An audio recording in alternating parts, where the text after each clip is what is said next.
وَإِذْ فَرَقْنَا بِكُمُ الْبَحْرَ، اور یاد کرو جب کہ ہم نے تمہارے لیے سمندر کو پھاڑ دیا یا دریا کو پھاڑ دیا۔ یہ ایک مختلف سی بات ہے کہ کس جگہ سے کراس کیا تھا بنی اسرائیل نے ایجپٹ سے سینائی پیننسولا آنے کے لیے، جزیرہ نما سینا میں۔ ایک رائے یہ کہ دریائے نیل کو کراس کر کے گئے ہیں، لیکن یہ بات غلط ہے۔ دریائے نیل تو مصر کے اندر ہے، وہ کبھی بھی مصر کی حد نہیں بنا۔ کسی کی رائے یہ ہے کہ جو خلیج سویز ہے، بحر قلزم جو ہے ریڈ سی، وہ اوپر جا کر دو کھاڑیوں میں تبدیل ہو جاتا ہے، خلیج عقبہ مشرق کی طرف اور خلیج سویز مغرب کی طرف، اور ان کے درمیان میں یہ سینائی پیننسولا جو ہے یہ تکون ہے، جیسے ہندوستان بھارت تکون ہے ایسے یہ پیننسولا ہے، انڈین پیننسولا، سینائی پیننسولا۔ اور یہ سویز کینال تو بعد میں بنی ہے۔ خلیج سویز اور میڈیٹرینین بحیرہ روم کے درمیان یہ کچھ چھوٹی چھوٹی، اگرچہ چھوٹی تھی سمندر کے لحاظ سے، بہت بڑی بڑی جھیلیں تھیں، اور ان جھیلوں ہی کو پھر جوڑ جوڑ کر درمیان میں جو خشکی تھی اس کو کاٹ کر سویز کینال بنائی گئی ہے۔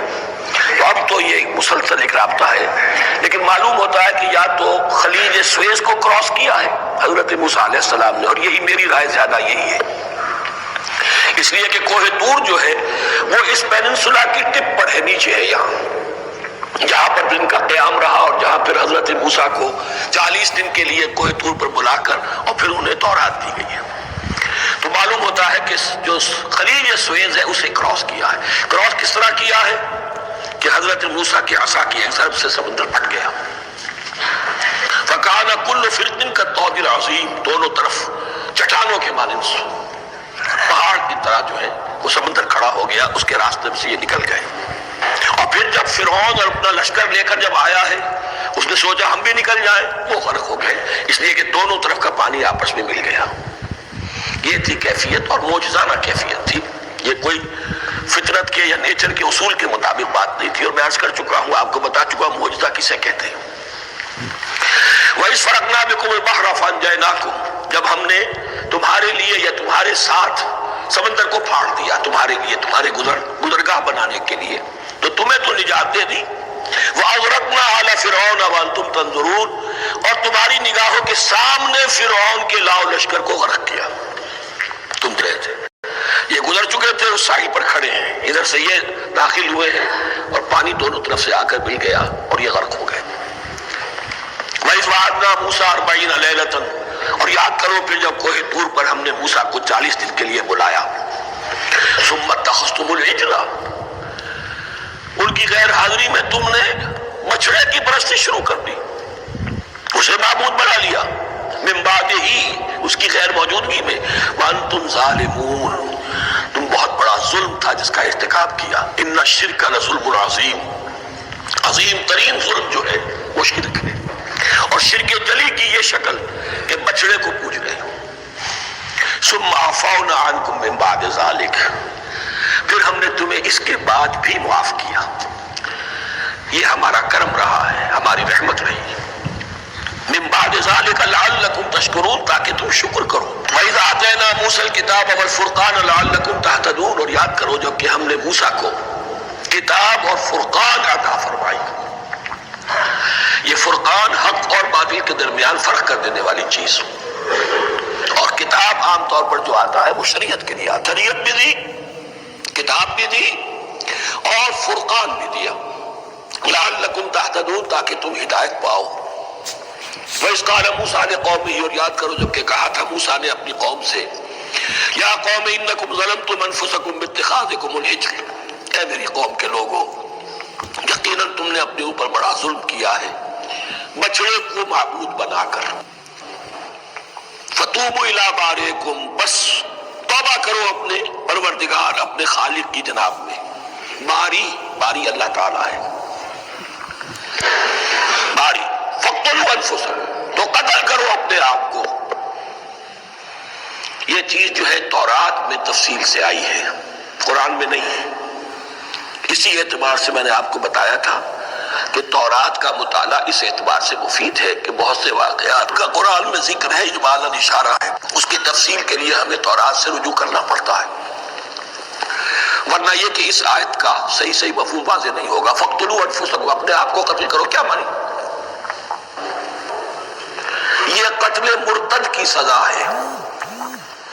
وہاں معلوم ہوتا ہے کہ حضرت موسیٰ نے یہ حکم دیا. 12 قبیلے تھے، ہر قبیلے میں سے کچھ لوگوں نے یہ کفر اور شرک کیا، باقی لوگوں نے نہیں کیا. انہیں حکم دیا گیا کہ اپنے قبیلے کے لوگ ان کو قتل کریں جو ان کے قبیلے میں سے اس کفر کے مرتکب ہوئے.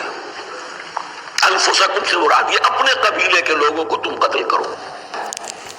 اس لیے کہ قبائلی زندگی جو ہوتی ہے آپ کو معلوم ہے، اس میں کوئی اور قبیلہ ہاتھ لگا دے تو قبائلی عصبیت بھڑک اٹھے گی. 70,000 یہودی قتل ہوئے. اس سے بڑی توبہ اور ممکن نہیں، اس سے بڑا پرچ. کسی بھی آئیڈیولوجیکل پارٹی کے اندر پرچ بہت ضروری ہوتا ہے. کچھ لوگ آ گئے ایک نظریے کو قبول کر کے، رفتہ رفتہ نظریہ اوجل ہو گیا، کچھ مفادات، کچھ چودراہٹیں یہ مقدم ہو گئی. اسی سے جماعتیں خراب ہوتی ہیں، غلط راستے پہ پڑ جاتی ہیں، تحریکیں بھٹک جاتی ہیں.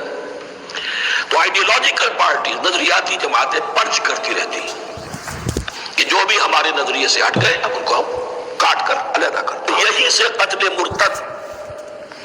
تو یہ چیز حدیث میں ہے یا پھر قرآن میں یہاں ہے. اس حوالے سے جو لوگ ہمارے ہاں بعض علماء بھی ہیں، جدید دانشور ہیں، جو قتل مرتد کی جو حد ہے اسلام میں اس کو تسلیم نہیں کرتے. لیکن میرے نزدیک یہ شریعت موسوی کا تسلسل ہے کہ شریعت موسوی کی جس شے کو بدلا نہ گیا ہو، جس کے بارے میں صراحتاً یہ معلوم نہ ہو کہ یہ شے تبدیل کر دی گئی، تو وہ شریعت محمدی کا جز بن گئی. زنا پر رجم کا معاملہ بھی یہی ہے. قرآن مجید میں رجم کی صریح آیت کوئی موجود نہیں ہے، حدیث میں ہے.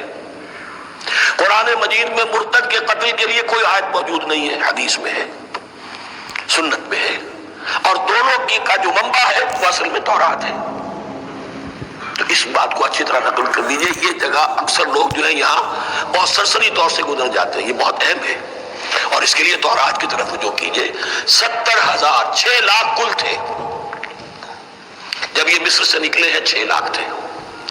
کتنے عرصے کے بعد پیننسولا پہنچے ہیں، سینائی پیننسولا میں اور طور میں، کچھ اور ان کی تعداد بڑھ گئی ہوگی.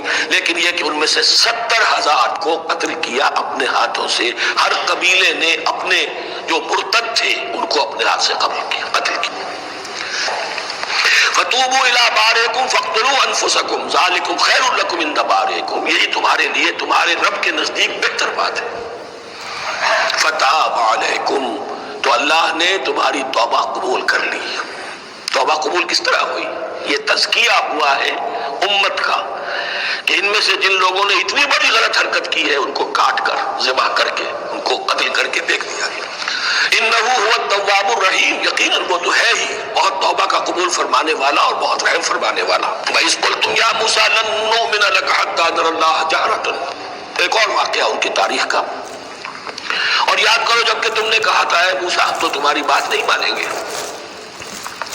ایمان کے بعد جب لام کا حرف آئے تو اس کے معنی صرف تصدیق کے ہوتے ہیں.